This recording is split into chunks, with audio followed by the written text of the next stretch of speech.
we go.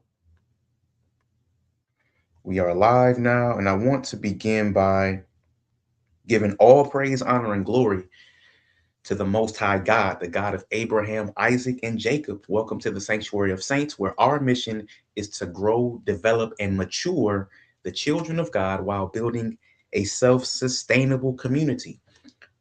We take this time during the Shabbat to deal with character and to deal with maturity to that end, right, through various topics of scripture.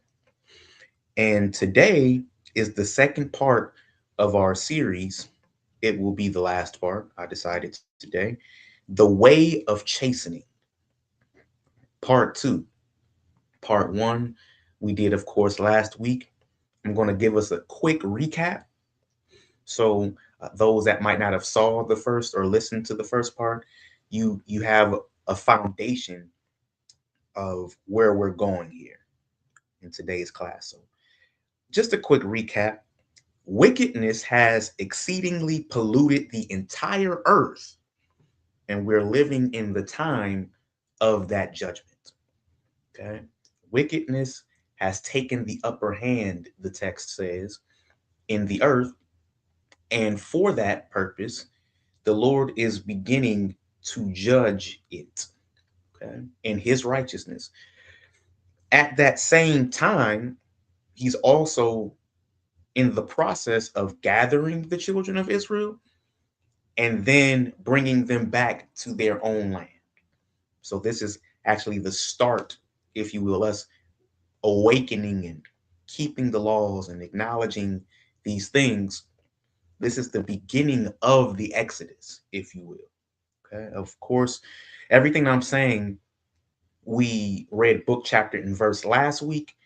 So again, if you need more understanding, or if what I'm saying sounds off, whatever the case may be, you can go back and listen to those exact book, chapter, and verses for it.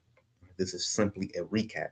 So during this judgment of the earth and restoration of our people, if you will, the Lord is punishing the wicked to destruction while chastening the righteous. And that's why I said, for those that are in the clubhouse room, it all is going to feel the same. There's going to be similar situations. You're going to be seeing people that are doing totally wicked, and it might seem they're doing about the same as you or even better in certain cases. All right. So it's important for a maturity standpoint and to build faith, that is, to go through this lesson and distinguish the two and understand something. You have to deal with it. Everybody has to deal with what the Lord is bringing to the earth. He's bringing wars and famines and pestilences and earthquakes in diverse places and civil unrest and race wars, okay, which we will talk about more and more. So the Hebrew word for chastening is yasar or yaser, and that means to chastise literally with blows or figuratively with words. So some similar words that you might find throughout your reading of the Bible are instruct, correct, punish, and one time it is even used as sore. So all these words that you see are connected to the Lord's chastening. It is about instruction, it is about correction. It does not feel good, obviously. That's how come words like punish are utilized in English, or sore. That's why in the definition it says with blows. Those hurt, those are uncomfortable. They don't seem at the present time, as the book of Hebrews says, as a good thing, if you will. So we gave examples of how the Most High used both methods. The words at Mount Sinai. We talked about last week how when we were gathered at that mountain to receive the law of God, it there's more than that meets the eye. And we went into the oral tradition to examine that text further and learn that at each commandment that was given, the souls literally departed from the bodies of each individual that heard. It was a different kind of voice. It was a supernatural, mystical, metaphysical event that took place. They didn't just hear this loud, booming voice in the Hebrew saying, "Thou shalt not steal." It was much more than that, which caused them to feel like they were going to die. It was an out of body experience. And what we asked as a congregation, as a people, was for Moses to continue to tell us the words of the Lord, and we'll hear him. But we don't want the Lord to speak anymore to us. Please, you do it, right? Because it was so much, right? It was too much. They felt like they were going to die. They literally were dead and had to be revived after each commandment, the oral tradition says, right? Which is a powerful, powerful point in our history. It's when we officially met and knew the Lord. That's how come the text goes on to say he deals with us, he's dealt with us, and not every nation. That is the distinguishing there. In that when he spoke to us on such an intimate level that it was an out of body experience. Okay. And I could say much more about it, but you all get the point. We were chastened with his words. His words were so enlightening and so frightening that we, in fact, asked Moses to tell us the rest of the words, which in and of itself proves the concept of an oral Torah, right? Or that which is spoken, okay, which we are learning about more and more in this particular space. So, with that being said, we went on to talk about some of the blows that was dealt to us, okay? And the principle of the matter that his chastening lasts from generation to generation. It's a generational thing. And the children are being chastened for the sins of their forefathers because we essentially are our forefathers, right? Literally are. Okay, and we're going to talk about that more in class today. So we established the principle and the foundation that the Lord does chasten, and we're going to get into that further today. Okay, so in part two, again, I want to stress, as the title says, no matter what or who you are, where you are in your walk, you could be at year 15 in the knowledge of this truth and walking in righteousness, or you could just have joined the fight today. It doesn't matter. Whoever you are, guess what? You got to deal with it. You got to deal with the chastening of the Most High. It is his way to bring you in. It is his way to prove and test you to see if you are indeed going to be his child. Okay. So, with that being said, I want to start off in the book of Hebrews, chapter 12, and verse 4. We have quite a bit of reading today. If someone can scribe in the clubhouse chat, I would much appreciate it. We're going to read Hebrews chapter 12, and I'm going to start at verse 4. It reads, "Ye have not resisted unto blood, striving against sin, and ye have forgotten the exhortation which speaketh unto you as unto children. My son, despise not thou the chastening of the Lord, nor faint when thou art rebuked of him. For whom the Lord loveth, he chasteneth, and scourgeth every son whom he receiveth. So this is a wisdom. Number one, I want to point out, none of us, I believe, that are listening, if you are on the YouTube or if you are in the clubhouse, I think this wisdom is safely applied to us. We have not strove against sin, meaning we haven't battled the flesh until it cost us or done us physical harm, meaning drew blood, right? I think the closest that I might have come is being arrested while teaching. I was being arrested for teaching the word of God. But, I was in jail for a couple hours. Some of us might have been there for a few days or whatever the case may be, but suffered unto blood, meaning somebody beat us like they beat Paul, right? Whipped us. And even if we have, it's still not an excuse to do the things that we're going to talk about, despising the chastening of the Lord. So, what I want to first start off by saying is your chastening isn't even as bad as it could be. All right, you can look at yourself or you can look at the person next to you and say, it hasn't really been that bad. It hasn't really been as bad as we like to think that it is in our own minds.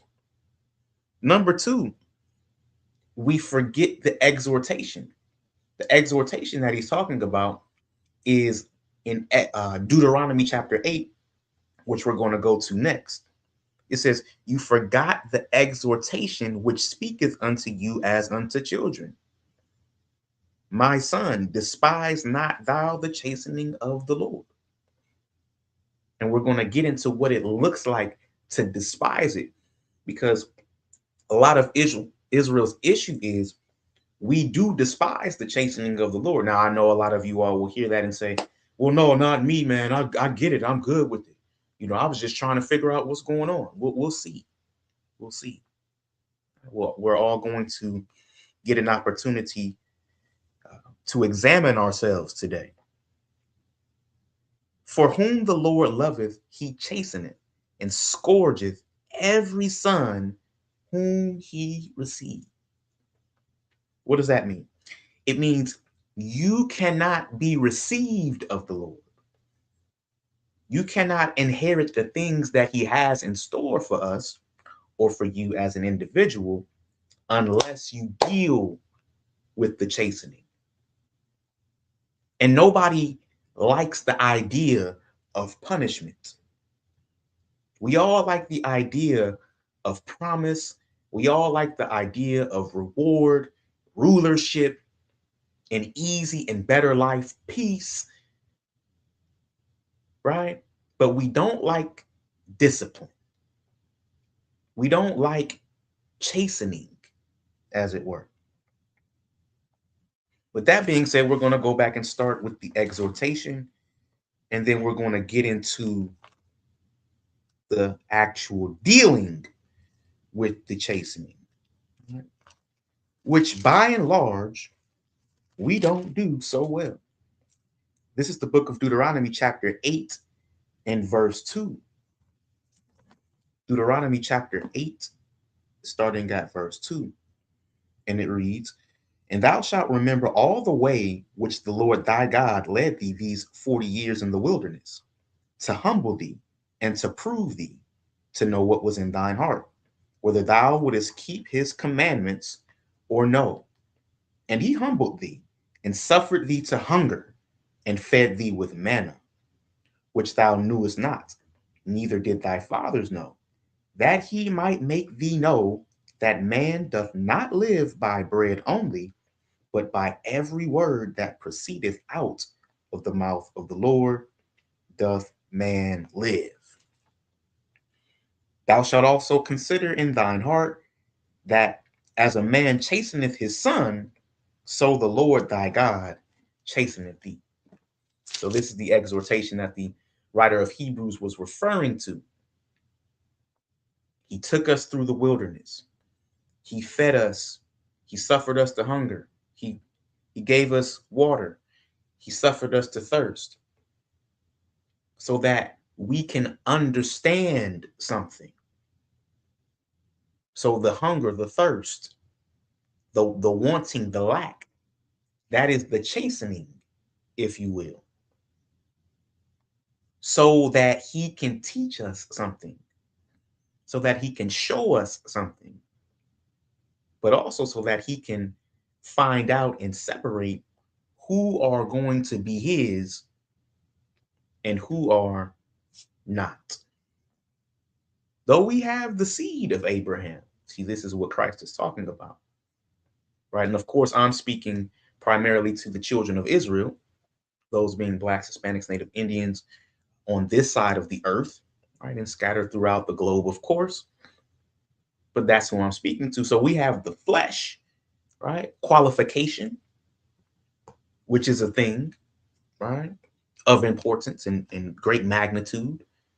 But moreover, who are going to out of us be his spiritual children?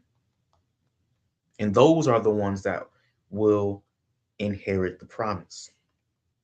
It's the same principle that we see as we're going to examine now this wilderness and how he chastens us. And we're going to examine ourselves by default. First, I'm going to start off in the book of Romans, chapter 15, verse 4,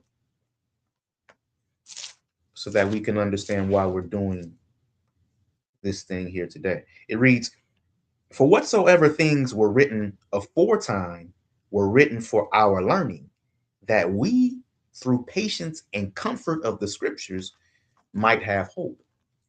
So it's important that we do these lessons and then apply them into to our lives in self-examination. Where are you today? Yes, you're being chastened.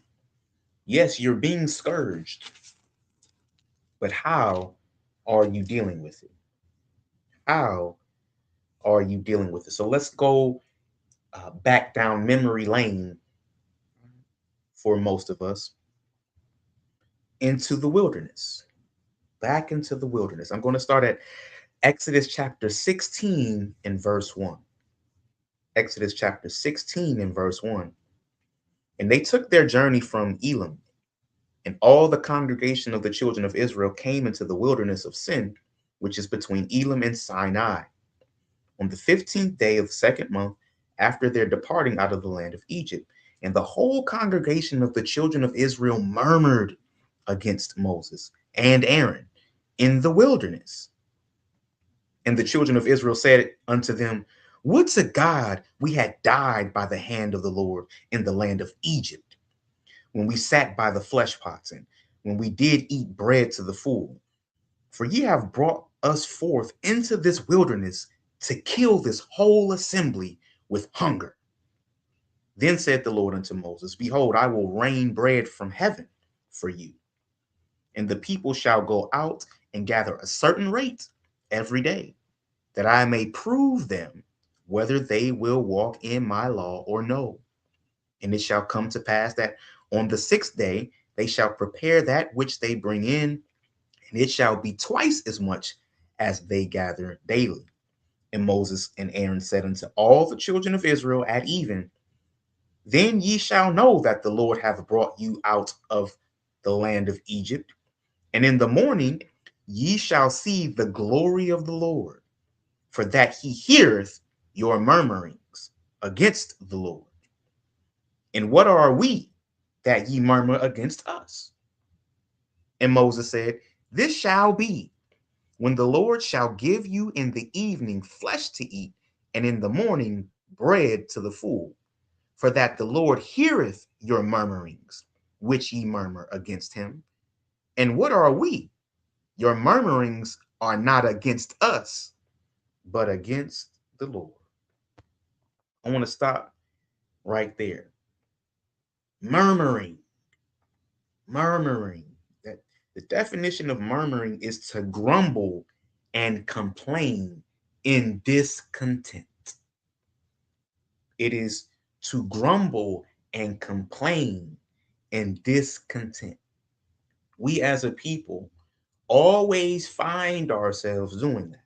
I had to check my own spirit over the last couple of weeks, found myself murmuring and complaining in my own spirit, in my own flesh, for some things and some situations that were happening to me, right?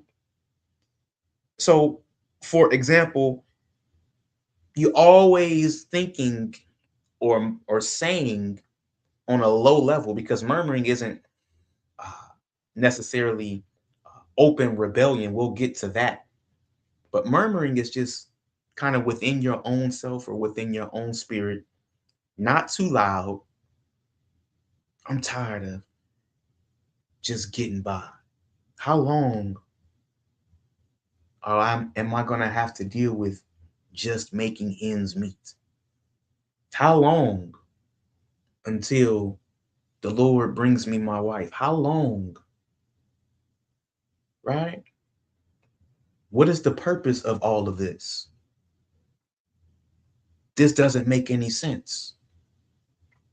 This is an example of murmuring, right? It never seems like I have enough, you know? Nothing can just go right for me.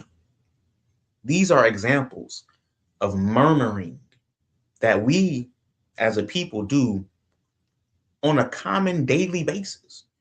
I'm sure all of you all can look and examine yourselves and say maybe over the last 30 to 60 days you've come across that thought. You might have even vocalized that sentiment, right? It is the frustration of the situation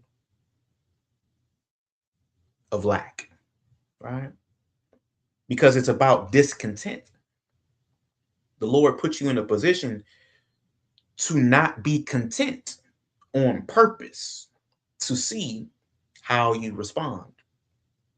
Do you respond like this in murmuring, or do you respond in righteousness, which we will give to? But right now, we're focusing on the wrong way, obviously.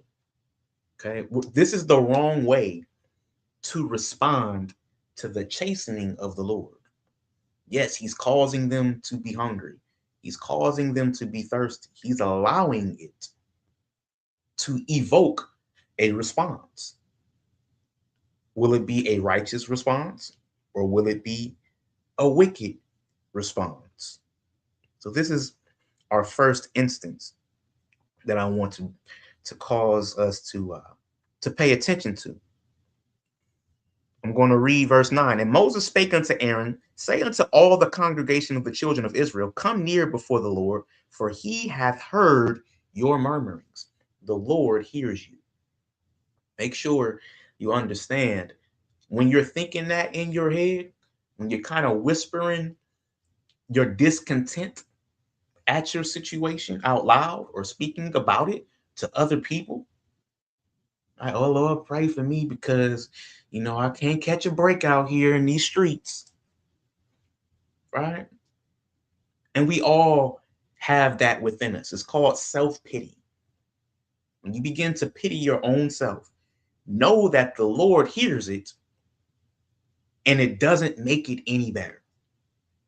Right? In fact, He's going to give you some more to murmur about. Like when your parents, for those of us who had stricter parents and they actually used certain objects to chasten us with, and then we were crying uh, excessively, they felt, and they would say, quit all that crying before I give you something to cry about, right? Better hush up before I really, you see, it's the same thing. So when you begin to murmur, saints and friends,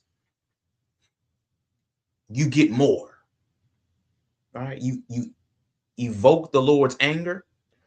And then what I want you guys to notice is later on in the passage, as we deal with this, he actually gives you what you need because he always does.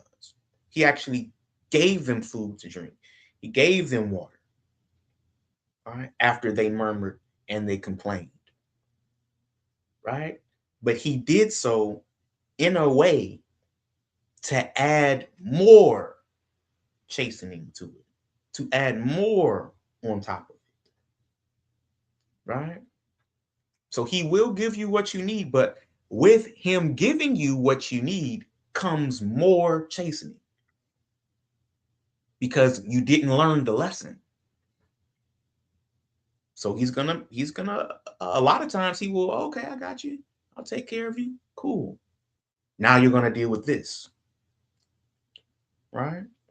And it's the same cycle until we begin to understand. I'm going to jump down. Mm, yes, I'm gonna just continue to read. Verse 11. And the Lord spake unto Moses, saying, I have heard the murmurings of the children of Israel. Speak unto them, saying, at even ye shall eat flesh, and in the morning ye shall be filled with bread, and ye shall know that I am the Lord your God. And it came to pass that at even the quails came up and covered the camp. And in the morning the dew lay round about the host. And when the dew that lay was gone up, behold, upon the face of the wilderness there lay a small round thing, as small as the hoar frost on the ground. And when the children of Israel saw it, they said to one another, it is manna, for they wist not what it was.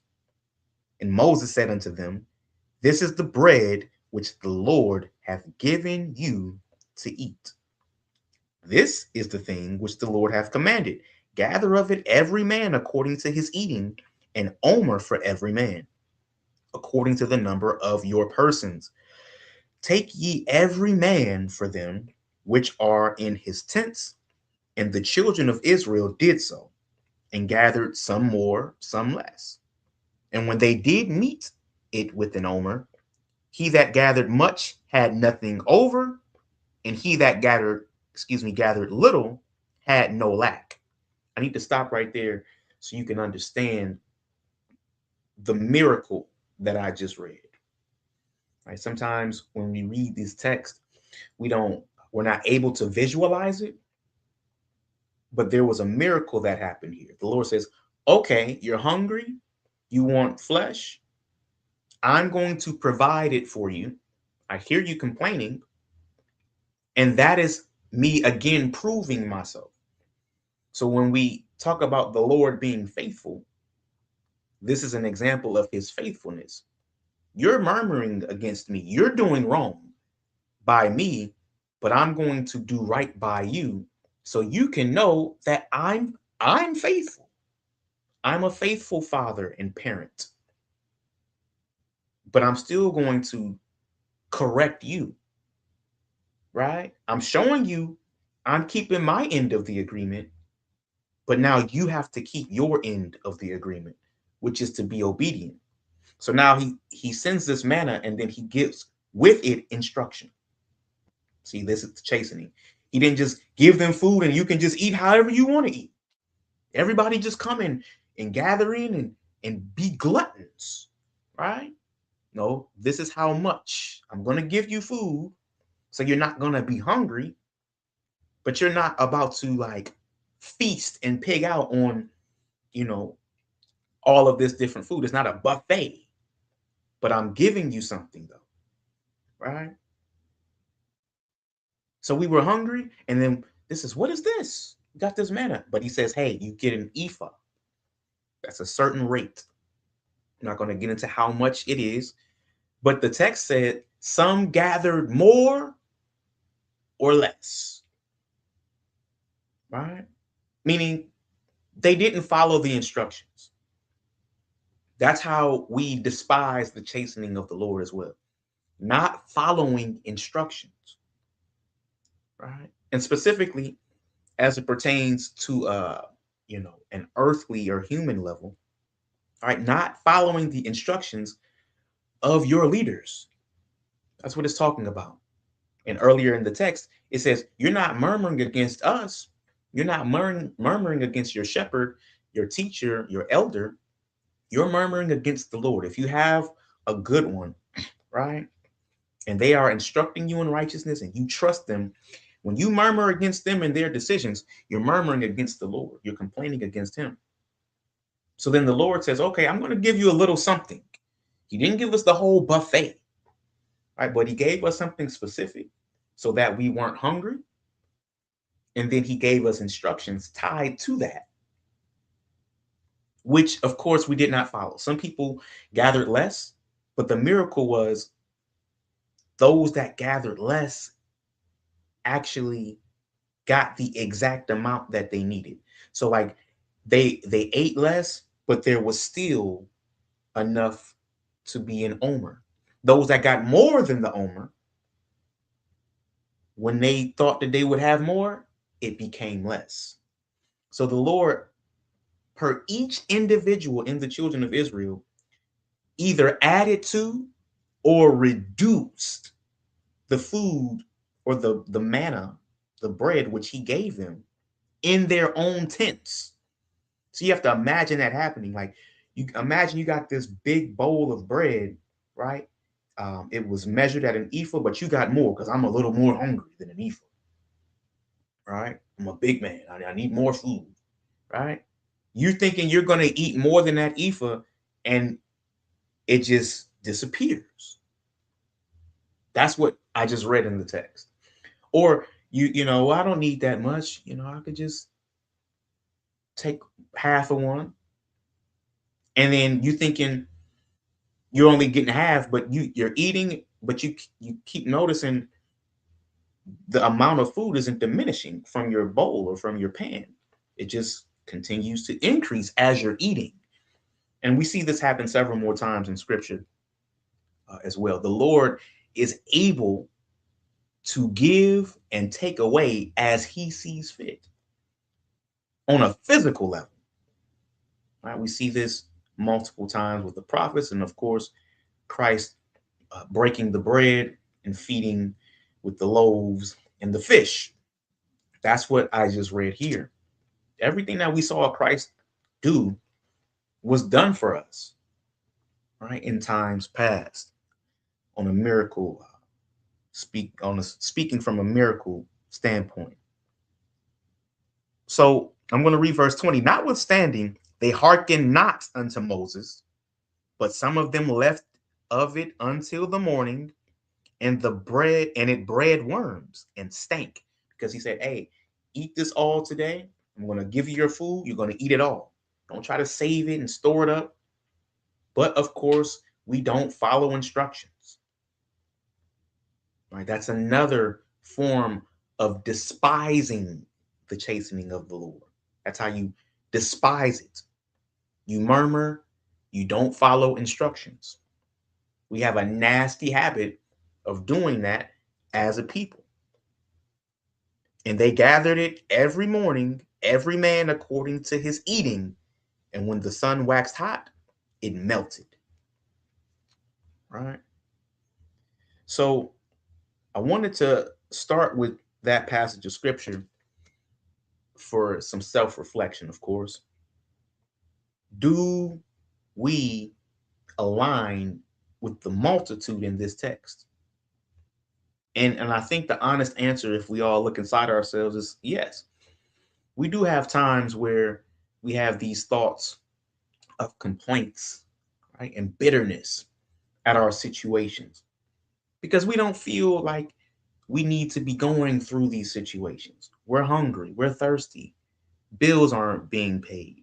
We already took this leap of faith and came into the knowledge of the truth and begin to keep your laws and your statutes and commandments with faith in your son. What is going on here?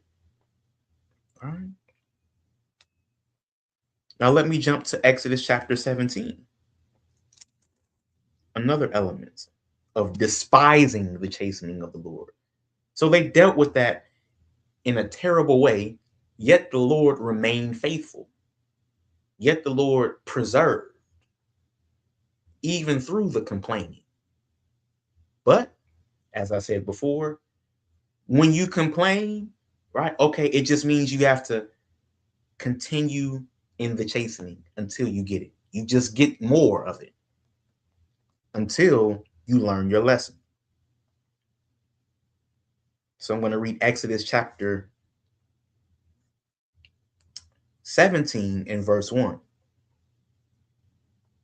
It reads, "And all the congregation of the children of Israel journeyed from the wilderness of Sin after their journeys, according to the commandment of the Lord, and pitched in Rephidim. And there was no water for the people to drink.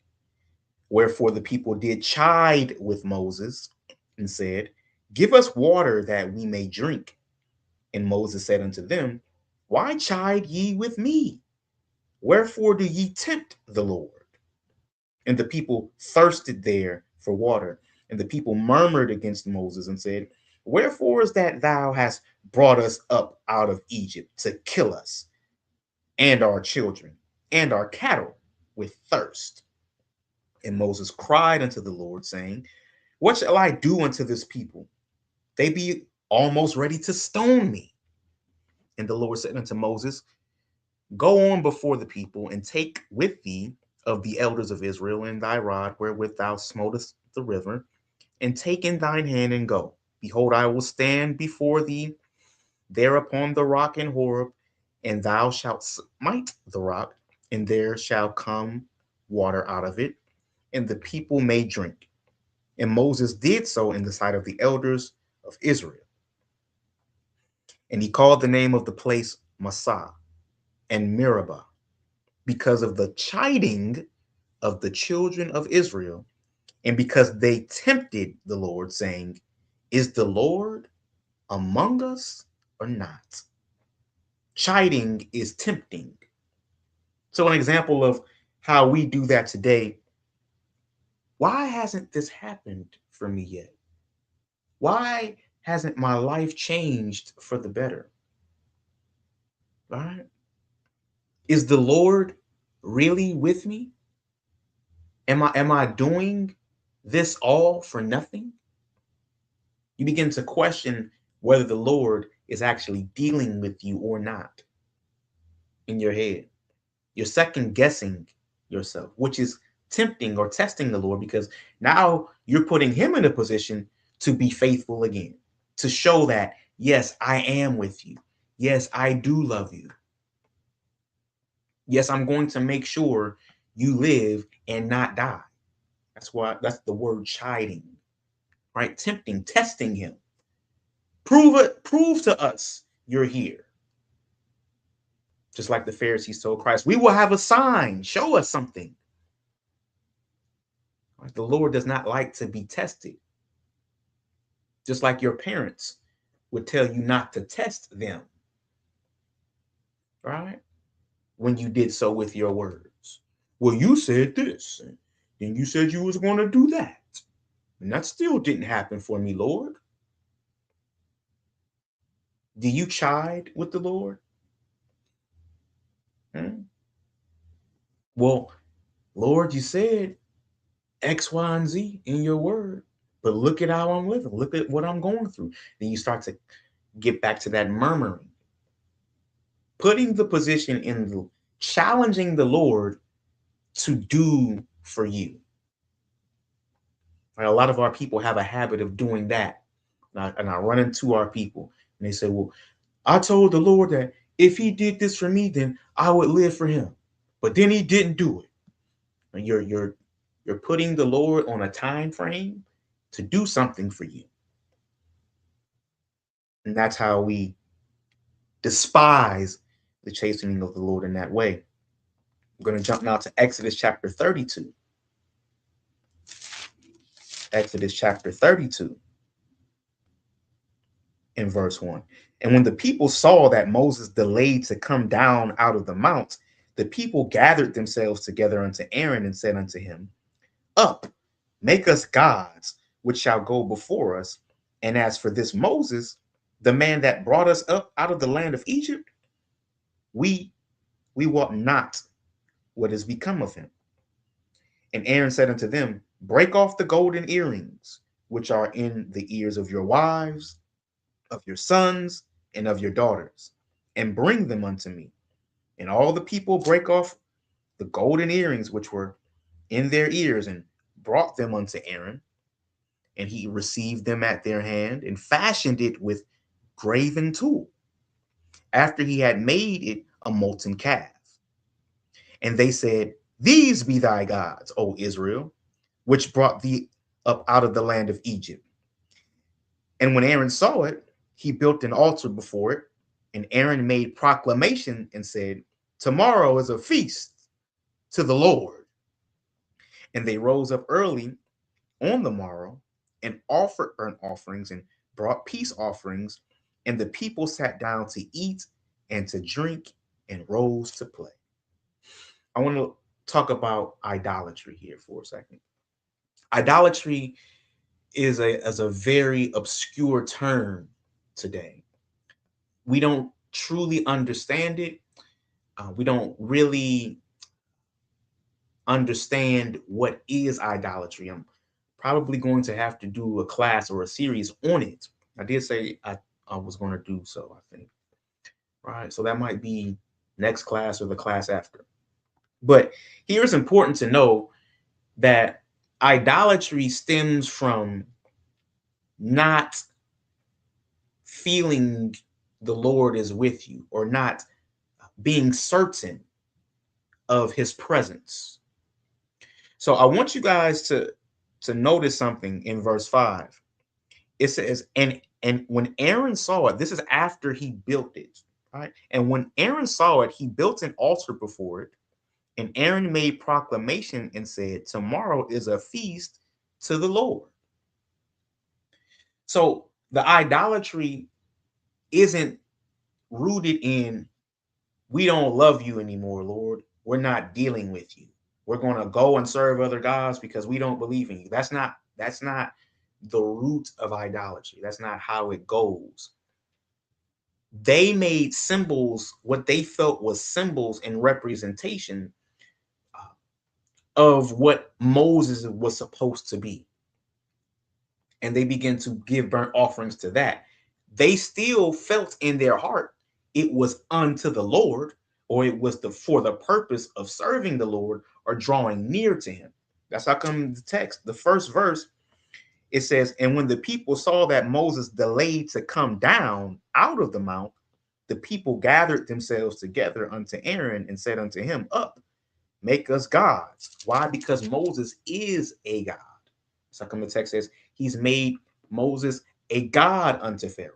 That's how come our text goes into our elders and our rulers being God. So their God, right, who's instead of a man, or matter of fact, he is a man instead of a God, right? Moses, they didn't know what became of him, right? So that is what the Bible calls making haste in time of trouble, as we're going to get to in the book of Sirach, chapter 2. You can't see your leader, your mediator. He went on a hiatus, so to speak. And so now you find another energy or object to play God, right? Or to fill that void or that position. A lot of our people today, you do that through various means. It's idolatry, right? With tarot card readings, right? With horoscope readings and Ouija boards and seeing Miss Cleo, right? And astrology. Well, I'm a Gemini and I'm this. You understand that God made these things and you're seeking a connection with him in the wrong fashion. You're seeking a connection to divinity in the wrong way, in the way that he said not to. So that was the spirit behind the golden calf and the reasoning that they're saying, these are the gods which brought you up out of Egypt. They knew that those weren't literally the gods, but these images back in those time periods were supposed to be symbolic of representations of the Lord. So they felt that they made an image, right, that represented the Lord, that took the place of the necessity of Moses. Okay. Reading on in verse 7, and the Lord said unto Moses, go get thee down, for thy people, which thou broughtest, he said, thy people, for thy people, which thou broughtest up out of the land of Egypt, have corrupted themselves. All right. So then he just completely disowned us at that moment. He says, they have turned aside quickly out of the way which I commanded them. They have made them a molten calf and have worshipped it and have sacrificed thereunto and said, these be thy gods, O Israel, which have brought thee up out of the land of Egypt. This is exactly what happens when we distrust the Lord. That's how you despise the chastening of the Lord as well. You have a lack of faith, it is unbelief. You're impatient. And so then you begin to turn and lean on your own understanding. Well, I'll just, you know, we can do it like this. You get like Saul when he couldn't hear the voice of God. Well, I'll just make burnt offerings unto the Lord, and then he'll hear me. Or I'll summon this witch in Endor so I can hear a word from the Lord. Idolatry, see, most of our people don't realize like idolatry most of the time doesn't stem from a hatred or a disdain for the Lord or thinking that other gods or deities are better. It's just I'm trying to reach the Lord in my own way, the way that I want. And that is idolatry. Whether you make an image in the physical or whether you make an image in your heart, both count as the same. And that's another way in which we despise the chastening of the Lord. Now I'm going to go to Numbers chapter 11. Moving right along. Numbers chapter 11 in verse 1. And when the people complained, it displeased the Lord, and the Lord heard it, and his anger was kindled, and the fire of the Lord burnt among them, and consumed them that were in the uttermost parts of the camp. And the people cried unto Moses. And when Moses prayed unto the Lord, the fire was quenched. And he called the name of the place Taberah, because of the fire of the Lord burnt among them. And the mixed multitude that was among them fell a lusting, and the also wept again, as if they could, like, I have to stop right there, as if they didn't understand it the time before. His fire just came down out of the chariot and burned a good amount of them up. All right. And then the people that died, right, the strangers, the sojourners amongst us, the Egyptians and whoever else was mixed in with us, when they died after Moses prayed and got the fire quenched, then this is what they're crying again. They're crying because those people died. Now check this out. It says, and the children of Israel also wept again and said, who shall give us flesh to eat? We remember the flesh which we did eat in Egypt freely, the cucumbers and the melons and the leeks and the onions and the garlic. But now our soul is dried away. There is nothing at all beside this manna before our eyes. So, see, they started murmuring and complaining about it not being enough. See, when God does something for us, we take for granted, right? As He's chastening us, We're on punishment anyway. You know how you're on punishment and, you know, your food kind of gets put to the side, but they still feed you, right? Or it might you might not get your favorite meal. You might get your least favorite meal. That's what was happening to the children of Israel, and they didn't like it. They didn't appreciate that the Lord gave them manna. They were supposed to gather every day in Omer. All we got to, they said, we have nothing. We don't have anything beside this manna. We tired of them sardines. That's a joke for those who know that movie. All right. So this is what we do. We complain even when the Lord does for us.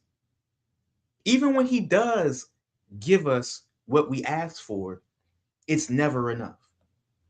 We don't like the pace at which the Lord gives us things and sustains us. We're not thankful for the things that he's already done for us. We begin to what? Diminish it in our heart by saying, "Oh, all we got is this." Right? I don't have the newest car. I got this old beat up car. Right? I don't have the newest Air Force Ones. I don't have fresh Air Force Ones, I should say.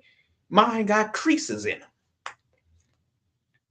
So forth and so on. This is how we despise the chastening of the Lord. And of course, we always have to have more of it. We always have to get more until we understand.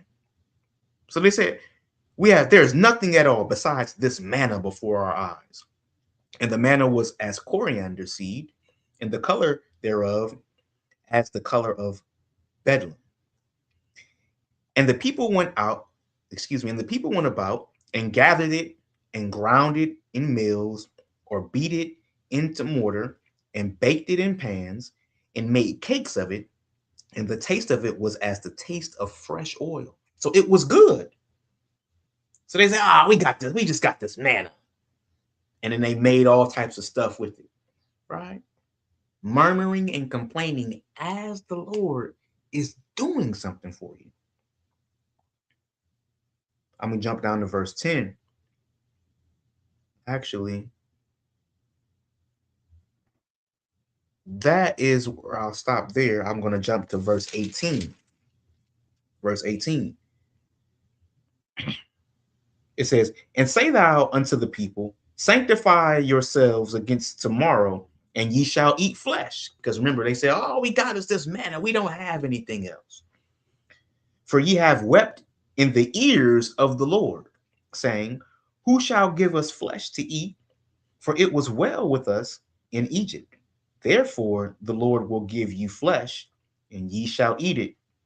Ye shall not eat 1 day, nor 2 days, nor 5 days, neither 10 days, nor 20 days, but even a whole month, until it come out of your nostrils, and it be loathsome unto you, because that ye have despised the Lord which is among you, and ye have wept before him, saying, why came we forth out of Egypt?"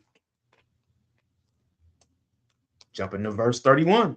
So wait, let me just explain that. So what Moses is saying is the Lord is going to give you more. Okay, you're still complaining about the manna? It wasn't enough for you? Okay, the Lord, he'll give you some flesh. You want flesh to eat? He's going to give you more than your heart could desire. All right. See, this is also a method of chastening too. And I know parents who've done this with their children as well. They'll give you so much until you're sick of it. The Lord has a funny way of doing that, right? You'll just be overflowed with that which you want, or you thought that you wanted, or you think you want flesh. Here's all you can handle. Now I'm going to jump down to verse. Let me see where we at. Let me go to verse 20. At verse 20. Actually, I read that. Verse 31 is where I'm jumping to. And there went forth a wind from the Lord and brought quails from the sea and let them fall by the camp, as it were, a day's journey on this side, and as it were, a day's journey on the other side. So he gave them so much. He blew a wind and gave them so much quail, which is modern day like chicken, right? If you will. It's like a form of a chicken. He gave them so much that you could walk a day's journey forward and a day's journey backward among them. Talking about abundance. He gave them more quail than the eye could see.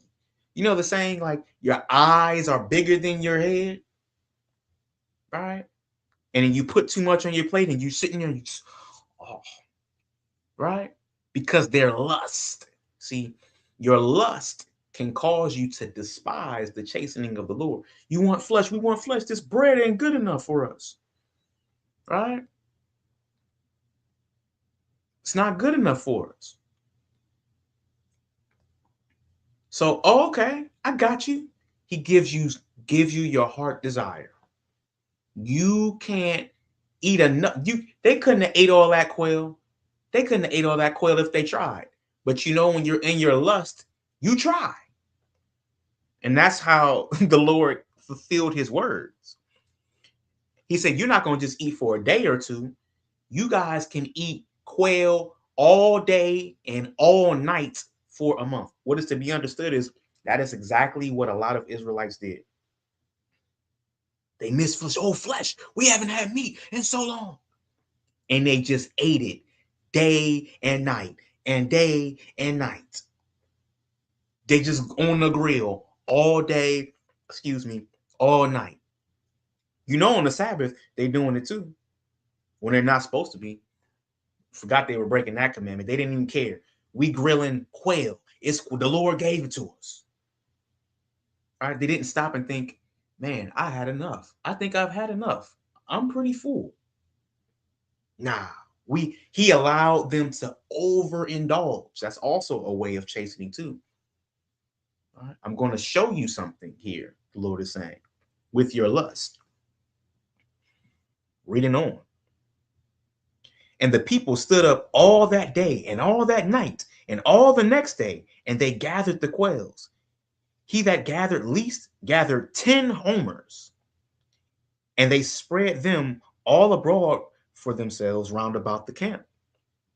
And while the flesh was yet between their teeth, ere it was chewed, the wrath of the Lord was kindled against the people, and the Lord smote the people with a very great plague. And he called the name of that place Kibroth Hatava, because there they buried the people that lusted. Right? So he'll give you something, and soon as you feel like you're enjoying it, takes it away with a plague. All right? Got your flesh. Now, guess what? Here's the sickness that is going to come along with it. Right? So that's where you can get the idea of like food poisoning. Okay? If you will. It became grievous to their bodies. Like that KFC you guys still like to eat. Right? And Popeyes and so forth and so on. Church's chicken. Just like to give you guys modern examples. And they became sick. And then those that, as the text goes on in another place, those that were gluttonous about it, they died. That plague killed them. Okay. So he'll give you something. Okay, cool. You want it? You thought you did. You weren't content. You weren't content with what I gave you. You despised what I gave you. So I'll give you what you think that you want. And that will actually serve to be more chastening. Numbers chapter 14. Numbers chapter 14, starting at verse 1. And all the children, or excuse me, and all the congregation lifted up their voice and cried, and the people wept that night. And all the children of Israel murmured against Moses and against Aaron. And the whole congregation said unto them, would God that we had died in the land of Egypt, or would God we had died in this wilderness? And wherefore hath the Lord brought us into this land? So, like, they complained. I didn't even read when they complained coming out of Egypt in the Red Sea. Then they complained in the wilderness that we just read. Then finally, when the Lord brings you to the destination that he promised you, you say you'd rather die in the wilderness or would have died in Egypt. We always find a way to despise the Lord's chastening. And this last test, right? And understand, it is chastening. So the Lord, every step of the journey, is teaching the Israelites a point by means of the position he's putting them in. So now he's putting them in a position to trust again in his word. That, hey, even though you see these giants, even though you see these high walls, I still promised to bring you into this land. Reading on. Verse 3. And wherefore hath the Lord brought us into this land? To fall by the sword, that our wives and our children should be a prey. Were it not better for us to return into Egypt? And they said one to another, let us make a captain, and let us return into Egypt. Then Moses and Aaron fell on their faces before all the assembly of the congregation of the children of Israel. And Joshua the son of Nun, and Caleb the son of Jephunneh, which were of them that searched the land, rent their clothes. And they spake unto all the company of the children of Israel, saying, the land which we passed through to search it is an exceeding good land. If the Lord delight in us, then he will bring us into this land and give it us, a land which floweth with milk and honey. Only rebel not against the Lord, neither fear ye the people of the land, for they are bread for us. All right. He said that this is how I know it's our people. Because we use that term now when we talk about a competition that we're going to overcome. Right? They're food for us. Like Shaq says, barbecue chicken. This is what they were saying. This is their spirit. It says, their defense is departed from them, and the Lord is with us. Fear them not. That was their mentality, which is the one example that we have so far of the correct way to deal with the chastening of the Lord. All right. But all the congregation bade stone them with stones. And the glory of the Lord appeared in the tabernacle of the congregation before all the children of Israel. I'm going to stop right there. So when the children of Israel heard the only two people who had good sense, who had the correct mentality, right? That's how come I want to make sure I emphasize their righteousness here, because that is the space that I fully expect us inside this community to be in. Notice the number. There's millions of Israelites, and then there's like two that had the right idea, that had the correct spirit. We want to grow and develop Caleb's and Joshua's. That's what we want to do in the face of all the rebellious and wicked amongst our people. Right? Only rebel. And then they wanted to stone them. Right? If you're inside here, we're definitely going to be in this position at times. But we trust that the Lord will preserve us and protect us. So rebelling, just all out rebelling. I'm just going to do it my way. The Lord hasn't answered me when I called. The Lord hasn't done this for me on time. I'm just going to go back to my old ways and my old lifestyle. Right? What's the point in all of this? It was actually better when I was doing it this way. It was better when I was a drug dealer. It was better when I was a whore. It was better when I was a drug addict. It was better when I was, you know, a robber or a thief or whatever you were coming out of the world. All right. It was better when I was in this or in that. A whoremonger.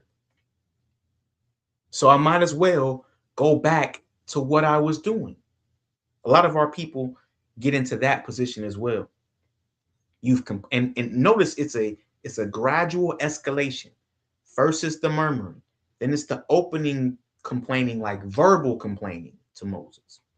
Then it's the testing the Lord, right? And then lastly, it's total unbelief, total rejection of the Lord, period. That's how come you don't want to start off murmuring, because it's a slippery slope from there. All right. You think these things don't have consequences. They do. Right? They do have consequences.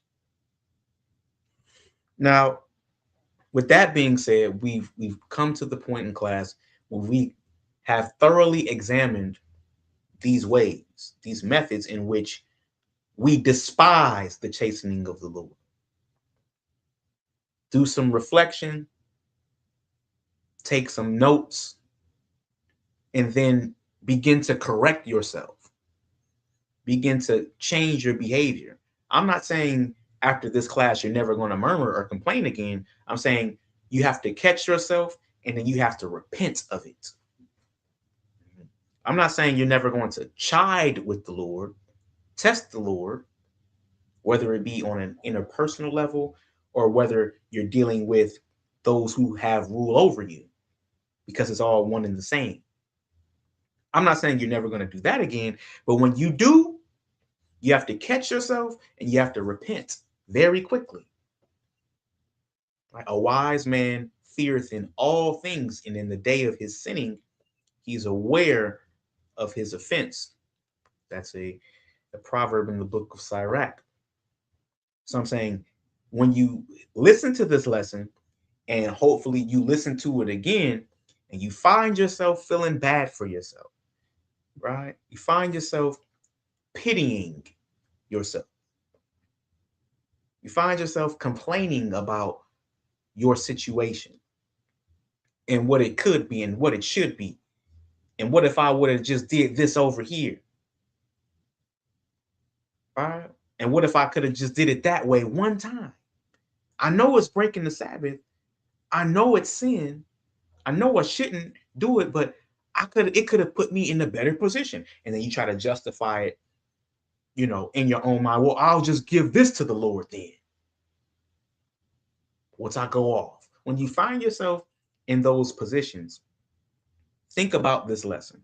Come back to it and then repent and understand you are despising the chastening of the Lord and you are this much closer to not being received, because that is the result, as we're going to read. Numbers 14, and I'm going to read verse 17. Because the Lord had finally had enough after this incident, and he just said, look, Moses, I'm going to destroy all of them and make you a great nation.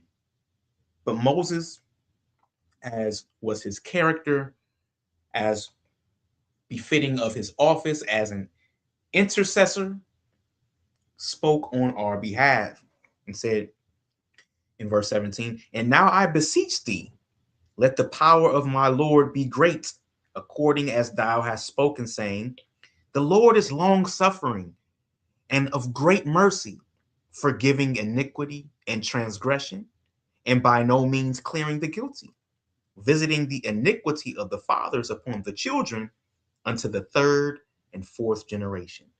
And you'll recall, if you were here last week, that was one of the principles. And so Moses simply reminded the Lord, hey, this is what you said. You said that you was going to be long suffering and patient with us, right? Just please do that again. But notice too, it says, I'm not clearing the guilty though. And I'm going to visit. That means I'm going to remember that into the third and fourth generation. Verse 19, pardon, I beseech thee, the iniquity of this people according unto the greatness of thy mercy, and as thou hast forgiven this people from Egypt even until now.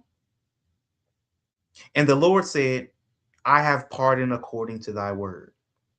But as truly I live, all the earth shall be filled with the glory of the Lord, because all those men which have seen my glory and my miracles, which I did in Egypt and in the wilderness, and have tempted me now these 10 times, and have not hearkened to my voice, surely they shall not see the land which I swear unto their fathers, neither shall any of them that provoked me see it. But my servant Caleb, because he had another spirit with him, and hath followed me fully, him will I bring into the land whereunto he went, and his seed shall possess it. Now the Amalekites and the Canaanites dwelt in the valley.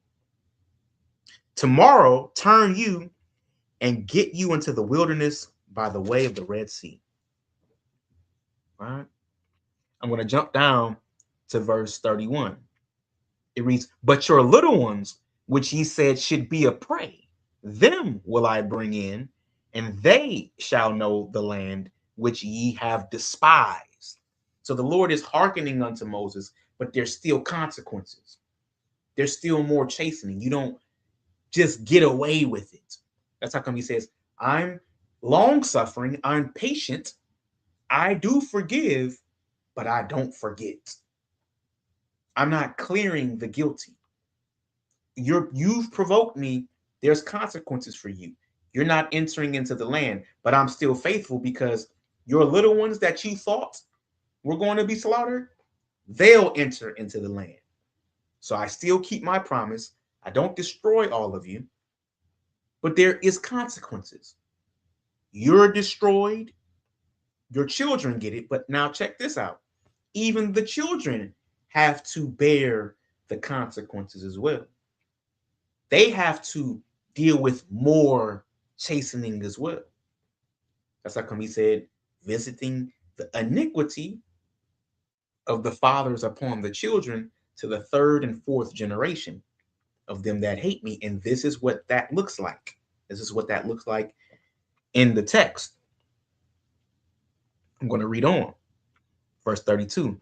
But as for you, your carcasses, they shall fall in this wilderness, and your children shall wander in the wilderness 40 years, and bear your whoredoms until your carcasses be wasted in the wilderness. After the number of days in which ye search the land, even 40 days, each day for a year, ye shall bear your iniquities, even 40 years, and ye shall know my breach of promise. So now you have 40 more years of chastisement. All those people that sinned against the Lord, you murmured, you complained, you thought to rebel, even thought to take up stones against the righteous. Okay, you're going to die in this wilderness, and your carcasses are going to fade away. And your children, they have to wait now. They have to wait 40 years to go into the land.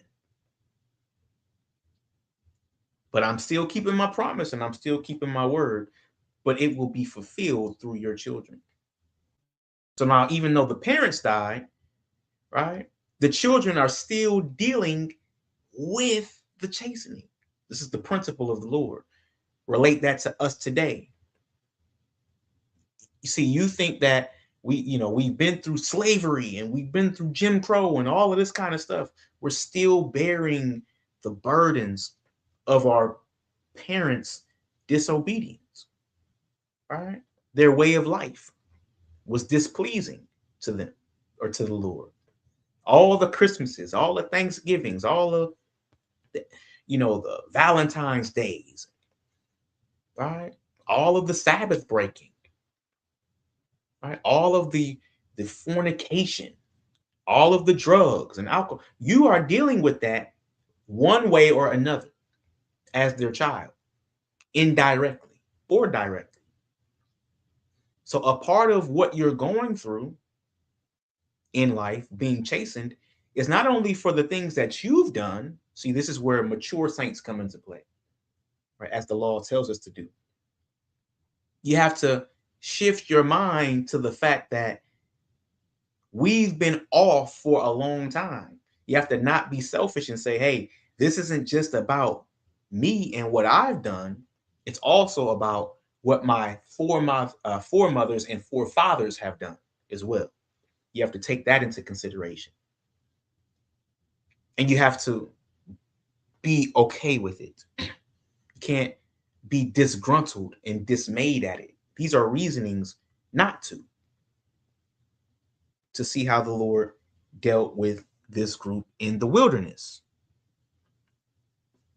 With that being said, I want to transition because now we have the concept, we have the consequences.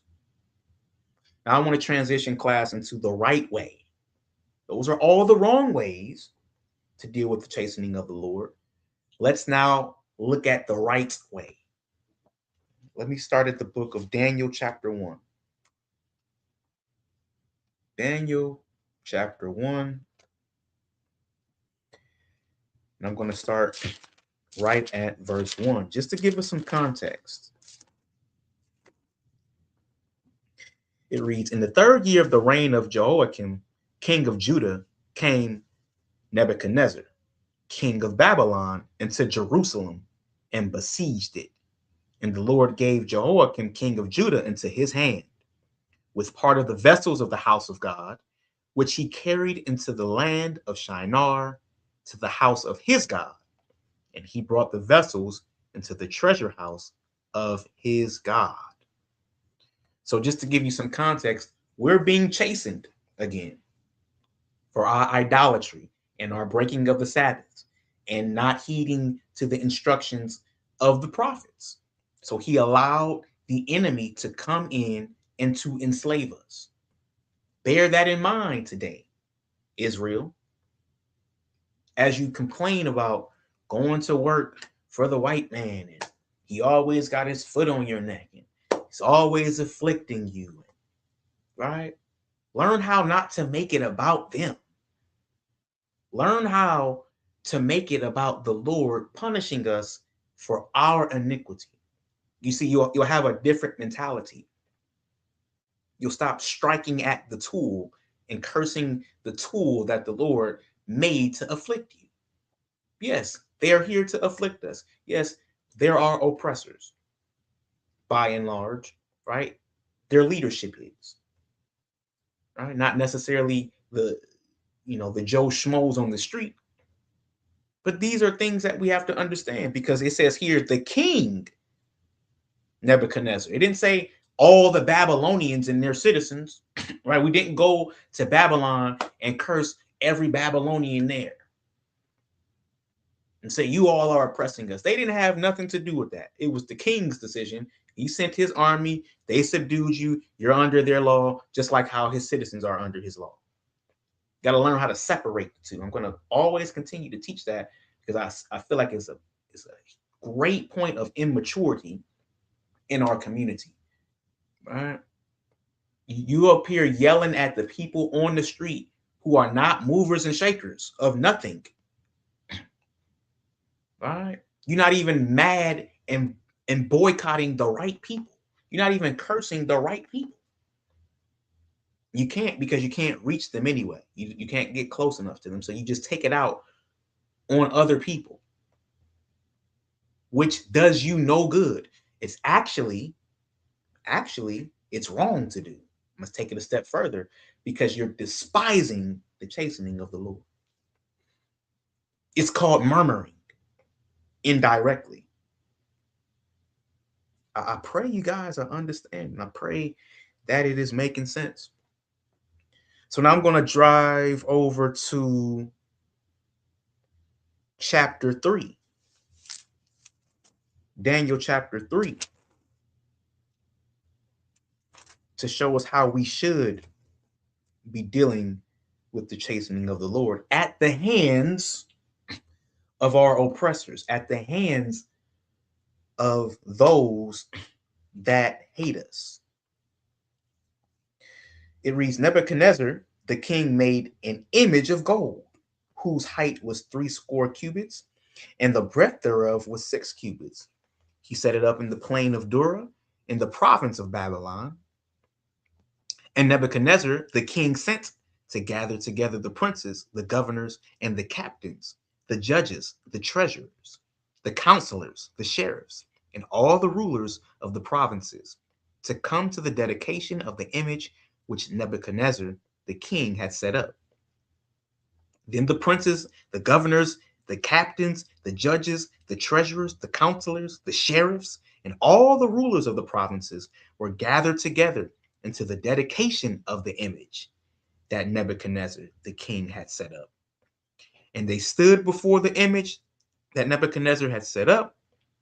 Then an herald cried aloud, "To you it is commanded, O people, nations, and languages, that at what time ye hear the sound of the cornet, flute, harp, sackbut, psaltery, dulcimer, and all kinds of music, ye fall down and worship the golden image which Nebuchadnezzar the king hath set up. And whoso falleth not down and worshipeth shall the same hour be cast into the midst of a burning fiery furnace." And so this is the call to idolatry. All right, this is the call for the children of Israel, primarily, to commit idolatry by worshiping a graven image. Now we know in Exodus, the 20th chapter, that was the first law, the great sin. Right? We read about the golden calf.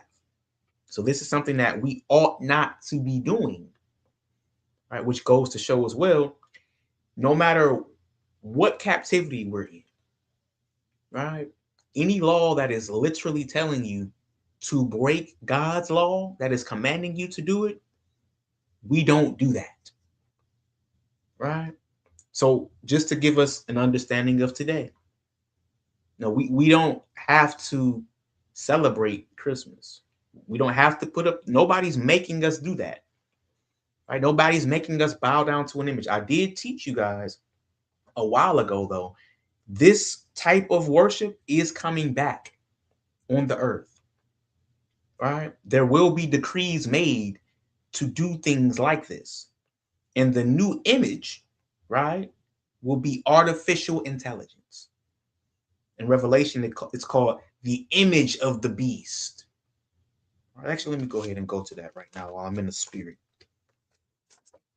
Go back. Let me go ahead and get this for you. Get this for you here. Revelation 13. Revelation 13.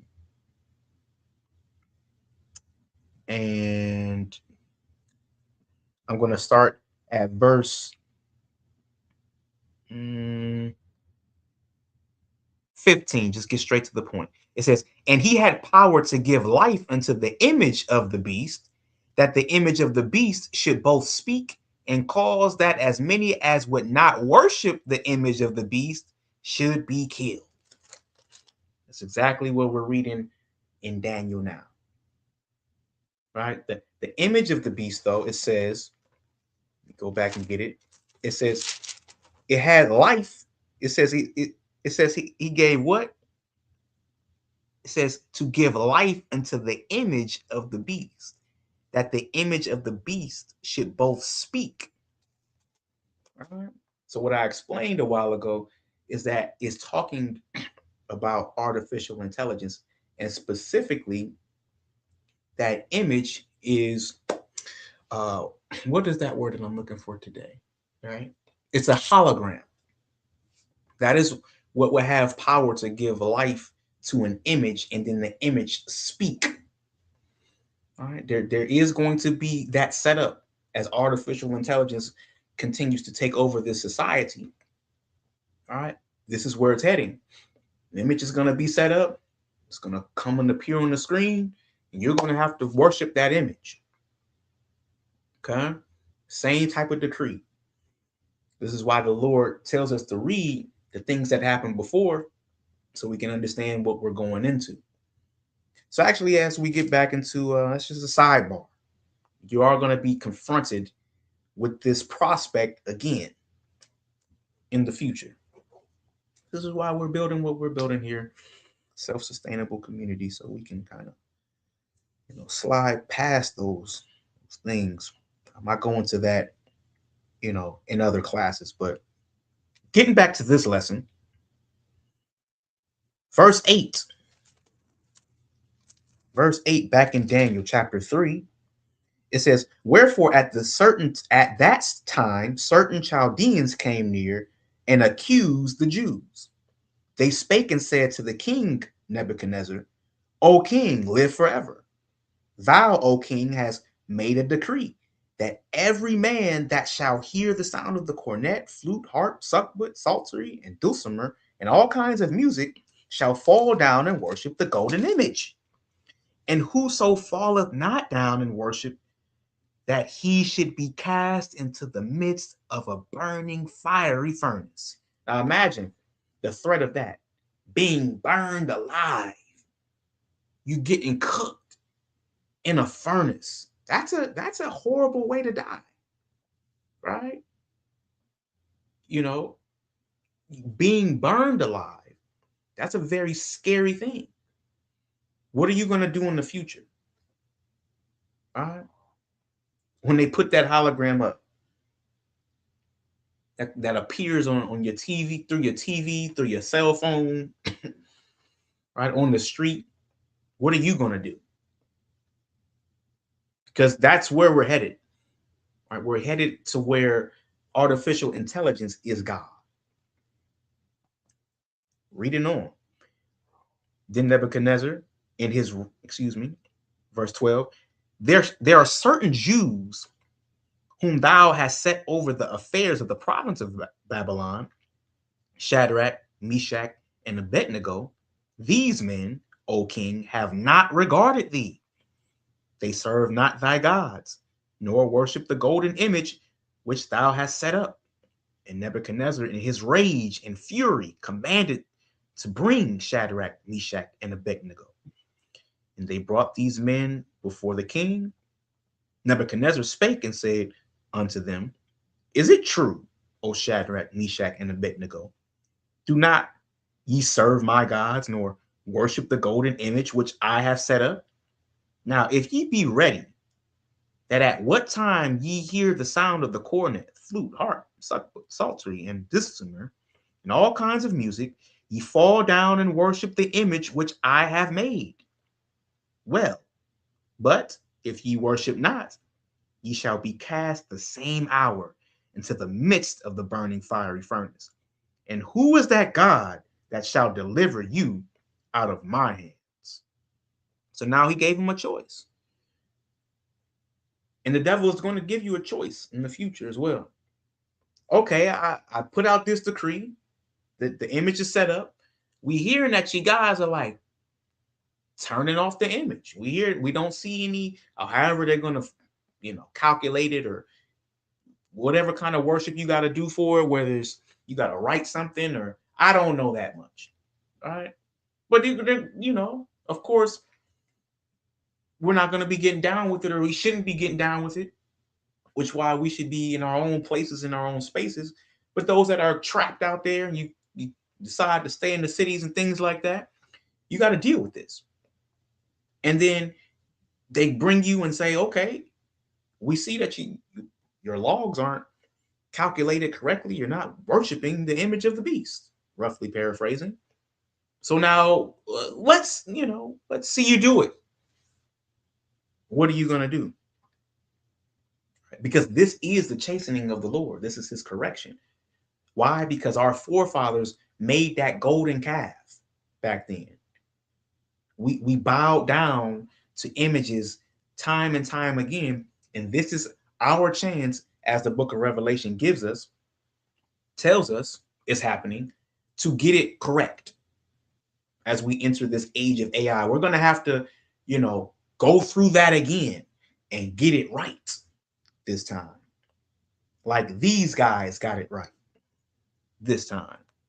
This has to be our example. I'm going to read on. Verse 16, it says, Shadrach, Meshach, and Abednego answered and said to the king, O Nebuchadnezzar, we are not careful to answer thee in this matter. If it be so, our God, whom we serve, is able to deliver us from the burning fiery furnace, and he will deliver us out of thine hand, O king. But if not, be it known unto thee, O king, that we will not serve thy gods, nor worship the golden image which thou hast set up. This is the right way to deal with it. Trusting in the Lord. Now, of course, when we read on, I'm not going to read the rest of it. I've done quite a bit of reading this class. I have a little bit more to go. He delivers them. The Lord sends his angel and delivers them in the midst of the fiery furnace. But I want to focus on the attitude and the mentality that these three had. Number one, they weren't afraid. They weren't moved by being brought into the presence of the king himself. All right, we're going to be brought amongst people in authority, and they're going to be throwing all kinds of things at you, telling you you have to disavow your Lord. You have to stop keeping these commandments. You have to start being wicked because AI is God. You see how it just cured cancer, and you see how it just rejuvenated this person's blind sight and opened up the deaf ears. All right, that's like when Revelation 13 goes into that, those miracles that they're going to use to deceive the whole earth. It's the new way. It's the new way of life. Regrowing limbs, all the things that you can imagine. This technology, as it advances, will be able to do. But it is not natural, right? It's unnatural to the Lord. It's a reverse engineering of the Lord's creation. And he's going to destroy it, of course, when he comes back. Nevertheless, we have to be like these individuals who said, hey, even if the Lord doesn't deliver us, even if we do perish in this fiery furnace, even if, right, we still are going to only serve the Lord our God, and we're going to reject your image. This is where we have to get to. This is the proper way to deal with the Lord putting us in this situation. Because you could say, hey, Lord, well, you put me in a position where I just had to do it to serve my life, to save my life. How can I serve you from the grave? And then you get down and you bow down, right? You take the Smokey approach from Friday. He said, when Debo talking, I'll be quiet. But when he leave, I'll be talking again. You wanna take that approach. Like, I'm just gonna go along to get along in their face, but in private, I still serve the Lord. It doesn't work that way. All right, it does not work that way, saints. You have to ride for the Lord until death. That is how you properly deal with chastening, even if it is unto death, that you may receive a crown of life. Needless to say, that's easier said than done. You have to love the way of the Lord over your current negative circumstances. It's easier said than done, but that's why we do lessons like this, so that we can replay them and refresh them in our spirit when the time is right. We're going to go to Daniel chapter 9. A few chapters over. Daniel chapter 9. It reads, in the first year of Darius, the son of Ahasuerus, of the seed of the Medes, which was made king over the realm of the Chaldeans, in the first year of his reign, I, Daniel, understood by books the number of the years, whereof the word of the Lord came to Jeremiah the prophet, that he would accomplish 70 years in the desolations of Jerusalem. I want to stop right there and to let you guys know that the Lord's chastening is calculated. The Lord's chastening is calculated. We see 70 years here. We see 40 years in Deuteronomy. It's calculated, and it usually lasts for years. So you can expect that if the Lord is chastening you, it's bare minimum 1 year. Bare minimum. I've come to understand this in my own personal life, right? I won't get into the details this class, but it's usually going to be for about a year where he's dealing with you on a personal level. So don't think like, the chastening is like a couple of weeks. No. It's just that summer that was real bad, but hopefully things start to change this winter. Don't get tired and weary. All right. I'm trying to give you the understanding from a time perspective. You can expect the chastening to last for years, not just a day or two or a week, right? Which is on a higher level than we're used to, because when our parents punished us, we might have got like a week punishment, 2 weeks punishment. If we did something terrible, they might have grounded us for the whole summer, right? But no, you can expect this punishment to last years, situations to last at least one, right? And it's at least one if you learn the lesson. That's how I'm able to through my personal experience relate that to you. If you learn the lesson, you can get away with one clean year, but don't expect it to be like, a few weeks thing. Like, well, he put me through that situation, but we back on track. You usually don't learn your lesson, right? Anything less than a year. That's how come we do years in reviews. And you'll recall when, some of you all might have said, this was the worst year of my life. That's how we think about it. We think in terms of years. And that's why the Lord rewards us and punishes us according to years. Okay. So this is a time of 70 years where we are in captivity in ancient Babylon, and the command is to build houses and things of that nature and live, because you guys are going to be here suffering for a while. So you might as well get used to it. Okay. So you guys might as well get real comfortable with it. Verse 3, and I set my face unto the Lord God to seek by prayer and supplications with fasting and sackcloth and ashes. And I prayed unto the Lord my God, and I made my confession and said, O Lord, the great and dreadful God, keeping the covenant and mercy to them that love him and to them that keep his commandments. We have sinned and have committed iniquity and have done wickedly and have rebelled, even by departing from thy precepts and from thy judgments. Neither have we hearkened unto thy servants the prophets, which spake in thy name to our kings, our princes, and our fathers, and to all the people of the land. O Lord, righteousness belongeth unto thee, but unto us confusion of faces, as at this day, to the men of Judah and to the inhabitants of Jerusalem, and unto all Israel that are near and that are afar off, through all the countries whither thou hast driven them, because of their trespass that they have trespassed against thee. O Lord, to us belongeth confusion of face, to our kings, to our princes, and to our fathers, because we have sinned against thee. To the Lord our God belongeth mercies and forgiveness, though we have rebelled against him. Neither have we obeyed the voice of the Lord our God to walk in his laws, which he set before us by his servants the prophets.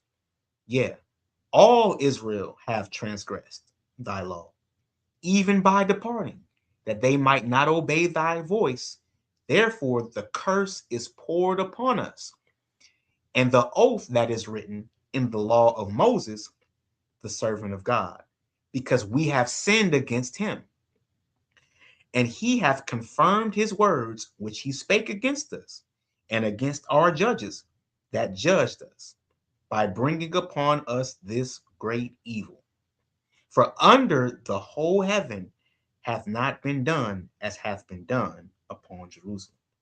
As it is written in the law of Moses, all this evil is come upon us, yet made we not our prayer before the Lord our God, that we might turn from our iniquities and understand thy truth. Therefore hath the Lord watched upon the evil and brought it upon us. For the Lord our God is righteous in all his works which he doeth, for we obeyed not his voice. And now, O Lord our God, that hast brought thy people forth out of the land of Egypt with a mighty hand, and hast gotten thee renown as at this day, we have sinned, we have done wickedly.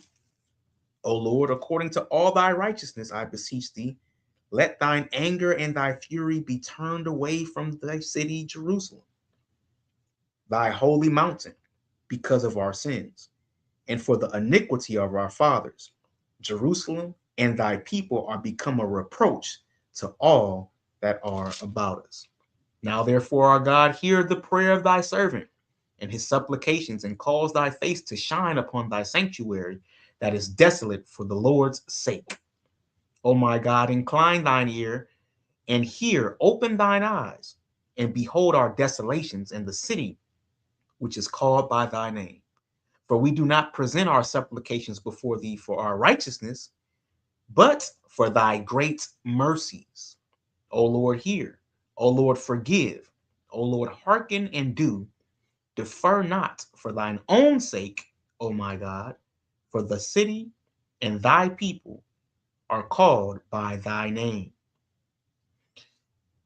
This is a perfect encapsulation of the way we should not only pray, but we should be thinking.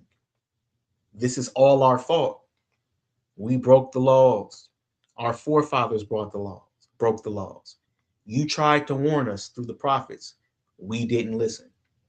So please, Lord, forgive us, not for our righteousness. See, a lot of us, we like to think about it in terms of our righteousness, like, I've been living right lately. Like the last few years, I've been doing good. Why am I going through this? I've been serving you the right way, right? Daniel was serving the Lord the right way, but he was still in captivity, praying this prayer. It's all a part of it. You don't get away, right? You have to deal with it. And this is the right way to deal with it. You make supplications to the Lord and say, hey, I know we're wrong. There's nothing to even talk about when it comes to our sins. They are many before your face. But we ask you to turn away from your anger, not for our sake, but for your own. That was always how the servant of God, Moses, was able to get us out of being totally destroyed. Hey, Lord, do it for your sake, because if you kill us all, then the Egyptians are going to say you didn't have enough power to fulfill your word. Ah, you're right. See, you got to kind of kiss up to the Lord and say, you got to do it for your sake and your might and your glory. That's the mentality that we have to have. and asking for forgiveness and asking for the wrath to cease from among us and asking for the Lord to take us back home, to exit this place. Because we are, as I said at the beginning of class, nearing an exodus. That's the kind of prayer we should be praying. Not, oh Lord, give me all of my heart's desire because I've been such a good child. You should be praying for the sanctity and the exodus of our nation back into our own land so that we can properly serve him. That should be at the forefront of our minds. That's how you deal with chastening. That's the mentality that you should have behind it. I encourage you all to, I read a good part of chapter 9. I encourage you all to go back and read that slower than what I read it and really think about all the elements that Daniel was saying. Right? He's confessing. And this is Daniel who is righteous, who did not sin, but he's including himself in it. Meaning what? When you're dealing with chastening, you can't just think about yourself as an individual. You have to think about us as a collective. Right? It's not about me, it's about we and what we all have done. Your life is hard because of not only what you've done, but what your parents have done, and because of what everybody around you have done and is doing currently. Of course, we deserve this. So this is the right mentality in dealing with the chastening of the Lord. With that being said, we're going to go ahead and start winding down class. I have a couple of scriptures in closing to reinforce this, and then we will take questions and or comments. So I'm going to the book of Ecclesiasticus, chapter 2, verse 1. It says, my son, if thou come to serve the Lord, prepare thy soul for temptation. Set thy heart aright and constantly endure, and make not haste in time of trouble. Cleave unto him and depart not away, that thou mayest be increased at thy last end. Whatsoever is brought upon thee, take cheerfully, and be patient when thou art changed to a lower state. This is the mentality of one who is being afflicted or of one who is being chastened. When you come to serve the Lord, the temptation is the chastening. The temptation to want to complain, to want to murmur, to want to rebel, to want to go out of the way into idolatry, so forth and so on. That's the temptation that comes with serving the Lord. Why? Because in Hebrews, he says he's going to correct and scourge every son that he receives. If you're trying to be received of the Lord, this is the attitude that you have to have. You have to take it cheerfully. Like, ah, man, that was rough. That was rough, Lord, but you know, I deserved it. What we got next? See, that's difficult to do, but it must be done. That's why only few of us have done it.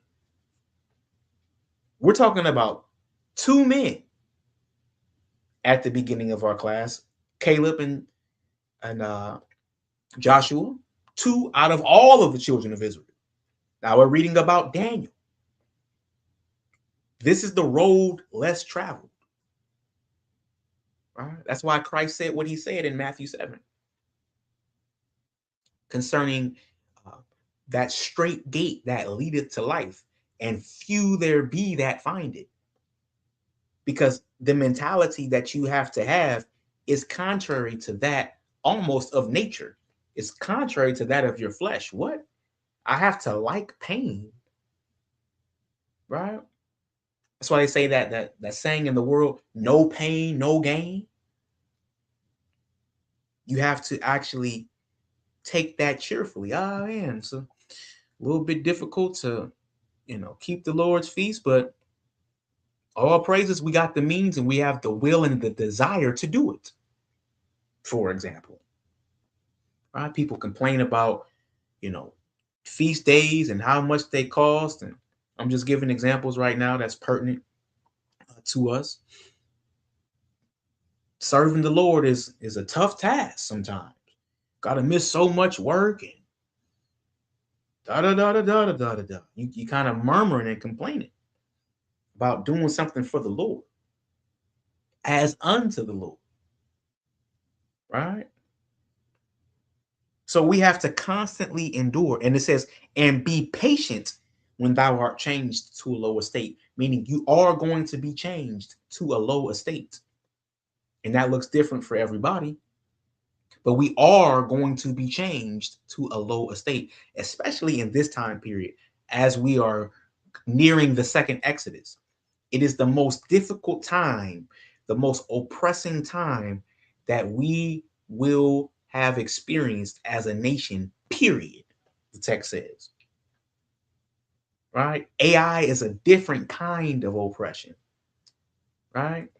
A lot of us, we talking about the white man. You haven't met AI, the machine, yet, right?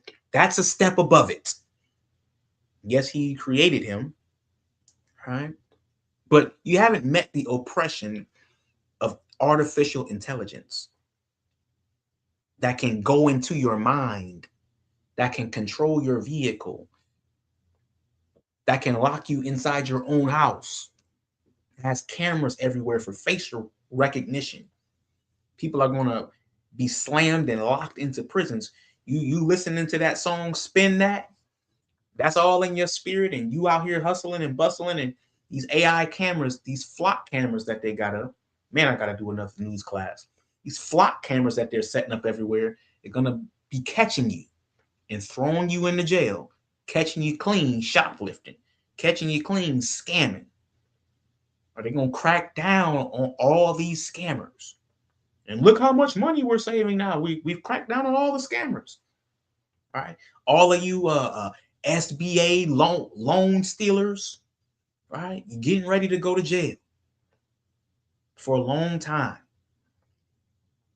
We are about to be oppressed on a whole other level, right? Forget the whole race, racist redneck guy. Like, you ever had a computer racially profile you? You talking about police, coming to bad neighborhoods, quote unquote, and what is that term that they use? Were they unfairly profiling you or whatever the case may be? Imagine when AI does it, all right?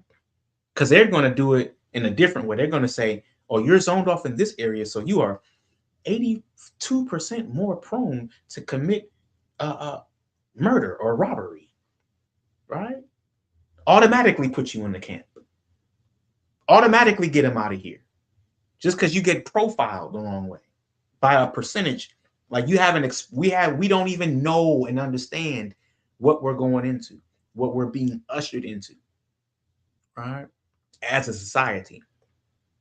And of course, the children of Israel will be at the forefront of the oppression at that beast. With that being said, we have to find a way to be patient when we're changed to this estate. We have to find a way to be patient when Nolan Wells and all these other young brothers and sisters are being lynched and hanged and beaten without due process, without any justice. I don't understand why Hebrew Israelites are getting so enthralled in that, when you're supposed to have a Bible that teaches you this is coming. We don't do a good job of applying the things that we read to real life. That's what it looks like. It looks like they're killing us clearly, indiscriminately, right? You can't escape it except for you be under the umbrella of the Almighty in that secret place, right? How about Nolan Wells got killed or died because he was celebrating the 4th of July? That's how about we think like that? That's what we're supposed to be doing, right? As the righteous people who have this information, and you guys, a lot of y'all getting all into the hoopla. Well, if he wouldn't have been, kicking it with all of them white people, then like, how about if he wasn't celebrating the 4th of July and reading his Bible, he'd still be alive? How about that? Somebody has to be mature and remind you guys, you haven't even seen anything yet. You haven't seen anything yet. It only amplifies from here. You can get caught out there if you want to. It won't be me. It won't be mine. Lord willing.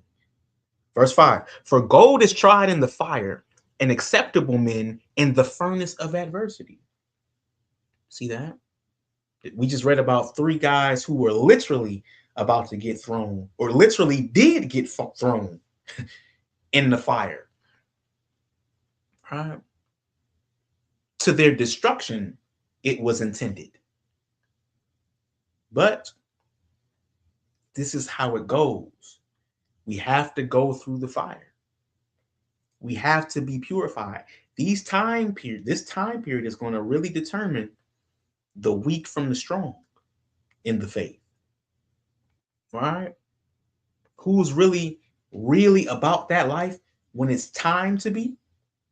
And that life meaning a righteous life, following after the words of the Lord, applying them to your life. And who's just out here saying it and looking like it and proclaiming it? I'm already starting to see the difference. And hopefully you all will as well. Reading on. Believe in him, and he will help thee. Order thy way aright and trust in him. You see that? So you need belief that his word is true, that he will hold to it. And then you have to order your way aright. That means your entire life and lifestyle has to be ordered and done in righteousness. You have to do the right thing over and over and over again. You have to say the right thing over and over and over again till it's habitual that you do. No matter what comes your way, no matter what test, no matter what scourge, you continually are ordering and walking in a righteous path because it's supposed to be that way. See, the mentality has to be, it's supposed to be hard. It's supposed to hurt. This is how I get better. This is how the Lord brings me into a place that he wants me to be. That being said, I'm going to go to Psalm chapter 118 and verse 18. Psalm chapter 118, verse 18. It says, the Lord hath chastened me sore, but he hath not given me over unto death. See that? The Lord has chastened me sore, Israel, but he has not given me over to death. As the saying goes, what doesn't kill you makes you stronger. Next, I want to go to our conclusion. The reward of chastening. The reward of going through the chastening and dealing with it the right way. Go to the book of Proverbs, chapter 3, and verse 11. The book of Proverbs, chapter 3, and verse 11. It reads, my son, despise not the chastening of the Lord, neither be weary of his correction. For whom the Lord loveth, he correcteth, even as a father, the son in whom he delighteth. So we can't be weary in well-doing. We can't be weary with the correction that we're receiving. And here's why. Verse 13. Happy is the man that findeth wisdom, and the man that getteth understanding. Out of discipline, out of chastening, comes wisdom and understanding. We always talk about, Lord, I want more wisdom. I need more understanding, right? That's something that should be desired, right? Wisdom is the principal thing. And in all our getting, we should get an understanding. You can't get to that point. Now you know without chastening. You have to go through being disciplined. You have to learn the lesson. And then that will give you real life application on how to keep the commandments of the Lord. So that's the reward. You get wisdom and understanding, which is the strength and the stability of our times. Right? That's how you further understand things and better deal with situations. So you grow in wisdom and understanding when you go through chastening. Next, I'm going to go through Hebrews chapter 12 and 11. Hebrews chapter 12 and verse 11. It reads, "Now no chastening for the present seemeth to be joyous, but grievous. Nevertheless, afterward it yieldeth the peaceable fruits of righteousness unto them which are exercised thereby." So, in a nutshell, what this is saying is it doesn't feel good to be chastened. Right? That's how come our mentality has to shift from the flesh to the spirit, right? To find a way to be cheerful about it because it doesn't feel good. It's not anything on its own to be cheerful about. But what you should be cheerful about is it bringeth forth the peaceable fruit. What fruit is that talking about? The fruit of the spirit. The fruit of the spirit that you read about in the book of Galatians.